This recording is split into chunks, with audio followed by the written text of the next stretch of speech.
Salut, un bon dimanche à tous. Aujourd'hui, on va parler de 5 stratégies que tu dois adapter dans ta vie à la diaspora.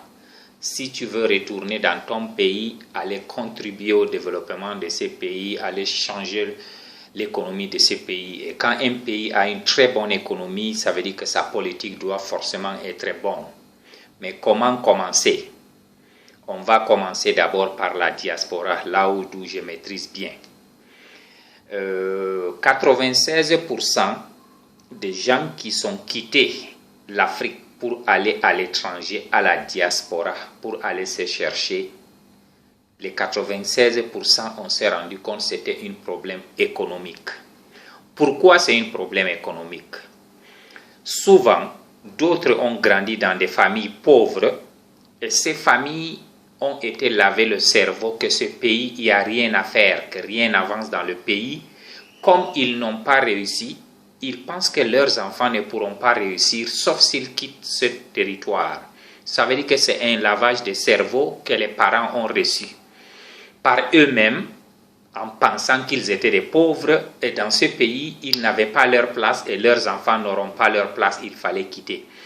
Donc c'est ça qui a motivé beaucoup de quitter leur pays pour aller à l'étranger.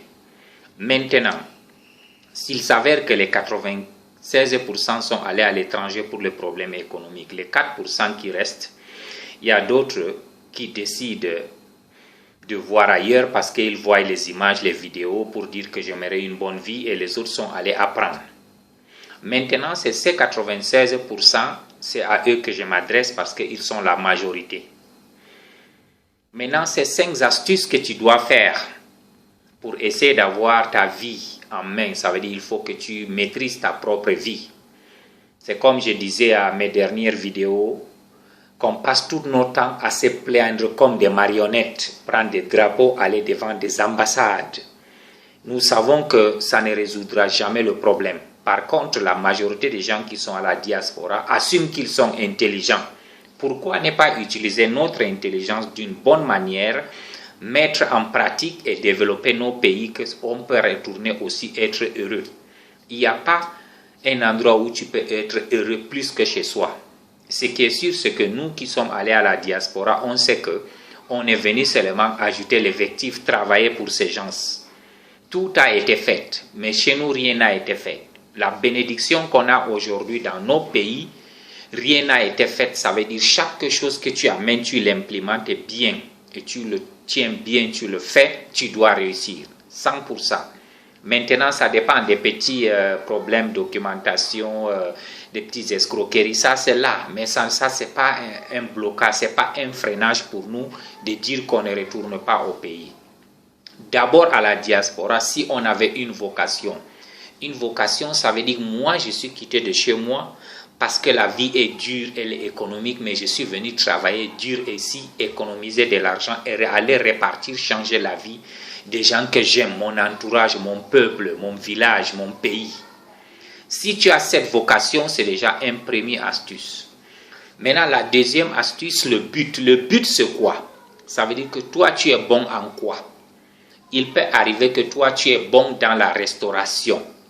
Tu peux repartir dans ton pays, créer quelque chose qui a sur place à manger, mais le créer d'une manière, le faire d'une manière professionnelle que les gens vont te suivre et toi tu deviens une marque.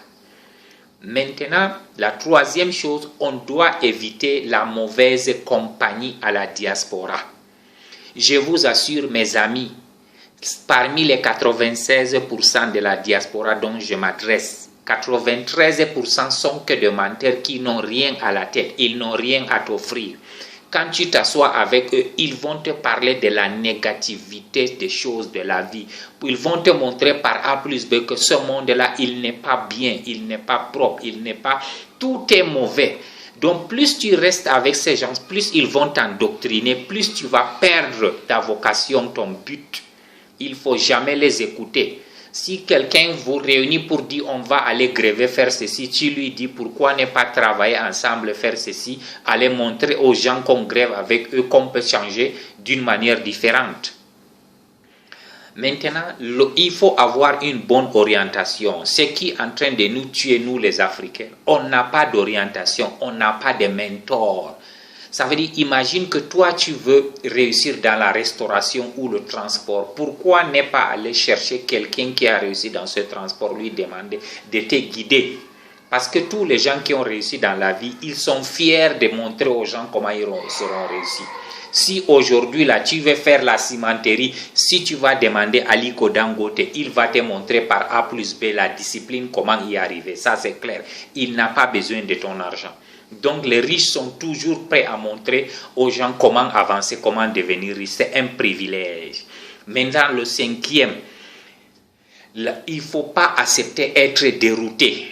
Dérouté, ça veut dire que si tu te lèves un matin, quelqu'un vient te dire que toi, tu es professionnel dans la restauration ou dans le transport ou dans la construction. Quelqu'un vient te dire qu'en vendant l'eau, on va gagner de l'argent. Ça, c'est la déroutation. N'accepte pas être dérouté. Quelqu'un qui a une vocation ne peut pas être, même après 20 ans. Si tu as rêvé d'être un professeur, soit reste dans ta vie pour devenir professeur. Si tu rêves dans ta vie de devenir un immobilier, reste immobilier, sois professionnel. Quand tu es professionnel, tu peux diversifier. Cette déroutation a causé beaucoup de gens dans la diaspora. Quand ils arrivent à un certain niveau, ils sont embrouillés, ils ne savent même pas quoi faire. Tu as commencé à dire que je vais cotiser une somme d'argent pour aller créer une chaîne de restauration bien au niveau du Cameroun. Arrivé à un certain niveau, tu as 90% de ce montant. Quelqu'un vient te mentir, il te dit que si tu achètes les voitures, tu amènes, tu vas vendre, tu gagnes des bénéfices. Ne fais plus ça. Il ne faut pas faire ce que tu ne connais pas. Il faut faire ce que tu connais dans la vie. Je vous conseille toujours de continuer à développer l'Afrique parce que Jack Ma a dit aujourd'hui, il n'y a pas un endroit le plus prospère qu'en Afrique. Si tu veux réussir, reviens en Afrique. La preuve, elle est là. Les gens qui sont riches en Afrique, on n'a pas ce genre-là. Les Africains à la diaspora, ça n'existe pas. Merci. Bon week-end.